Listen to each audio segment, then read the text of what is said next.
This is Leor Galil with the Chicago Reader. Hi, it's Mark Guarino with the Chicago Sun-Times, recapping the third and final day of Lollapalooza 2013. The real highlights for me were a couple of bands that played early in the day. The band Waves from San Diego.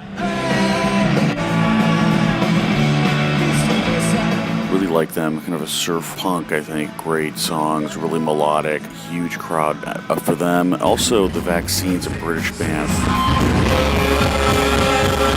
You know, if you like the Strokes, you'll be pretty much up the alley of The Vaccines. Very tight, short songs, a real highlight of the day. What really kicked things off on Sunday for me was Baroness. They started with two of my favorite songs from last year's Yellow and Green, Take My Bones Away and March to the Sea, which appear on the album in that order. And they're just so delightfully heavy. It was a really nice change from a lot of the mild-mannered indie bands that I'd seen throughout much of the weekend.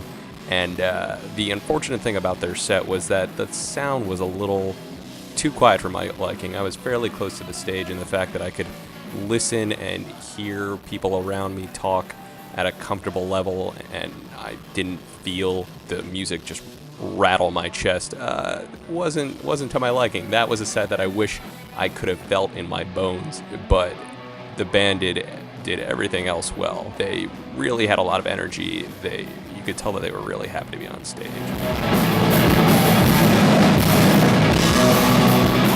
Another great favorite was Cat Power, and she played a lot of songs from her new record, almost the whole record, Sun, which is a very dance-oriented record. She really proved to be, one of the best singers we have out there, an incredible instrument, her voices. She had a 4-piece band, really commanded the stage, and just a really incredible voice. Unfortunately, she was sandwiched between Phoenix and The Cure, so not a lot of people actually came out and see her, which was just a bad programming decision on behalf of Lollapalooza.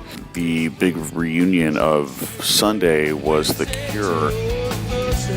I don't care about you,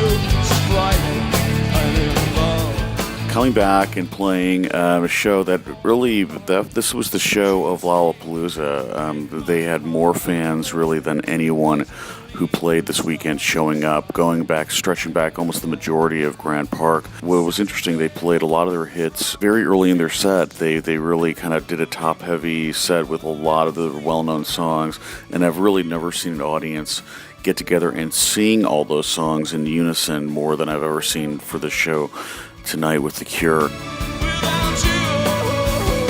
My second favorite set of the day was Phoenix, who closed things down at the North Stage.